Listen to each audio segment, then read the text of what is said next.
nous sommes mercredi, mon Voilà. Patrice. Et en noir et blanc, les dessins du canard enchaîné. On va commencer par le Je te premier. dis, il y a un trait rouge en haut. Oui, c'est Oui, vrai, c'est vrai. à la une du canard.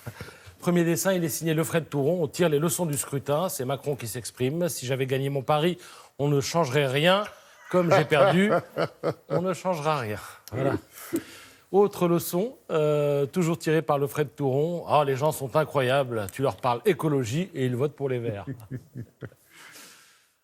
Dernier dessin, signé Diego Aranega. Oui, parce que alors, Il y en a la une, République aussi. En Marche est arrivée deuxième, mais elle a aussi un petit peu gagné parce qu'elle n'était pas si loin du Rassemblement national. Donc, un synonyme de second qui sous-entendrait premier. Ben, premier bis. Premier Voilà. bis. C'est ce que propose l'une des têtes pensantes de la cellule de crise rhétorique à l'Élysée, montée dans l'urgence, effectivement, pour commenter cette élection. Je vous parlais hier du 5e centenaire de la mort de, le plus grand d'entre tous, Léonard de Vinci, 1519-2019. C'était passionnant sur le Clos Lucé, Amboise et autres, et amitié avec le roi. Et je voulais vous signaler quand même deux ouvrages, et je le fais donc ce matin. Le premier, alors là, c'est la référence, c'est aux éditions Taschen, un gros livre, c'est une splendeur, tout est expliqué, montré, référencé sur Léonard de Vinci. Et puis, pour ceux qui sont des néophytes, je dirais, ou des béotiens, eh bien, il y a un petit livre aux éditions du Chêne sur l'artiste, résumé en 40 notices. C'est-à-dire que vous avez,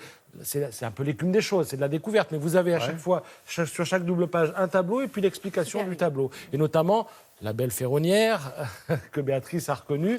Alors, on n'a aucune certitude sur l'identité de cette dame. Plusieurs noms ont circulé. Et il y en a un qui a circulé avec un peu plus, oui, un peu plus d'insistance que les autres. Parce que cette dame, donc, était une maîtresse de François Ier. Et on dit, et c'est pour ça qu'elle s'appellerait la belle ferronnière, que c'est la femme de l'avocat Féron.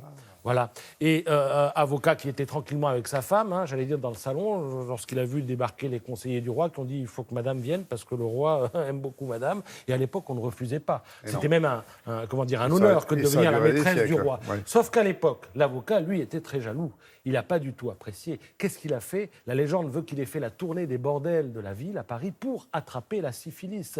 L'a donnée à son épouse, qui ensuite l'a transmise au roi. Les époux Féron, se sachant contaminés, se sont soignés, mais le roi, lui, a eu une sévère syphilis dont on dit qu'il est mort. Ensuite, on ne sait pas s'il est mort de ça ou d'une tuberculose, on ne sait pas trop.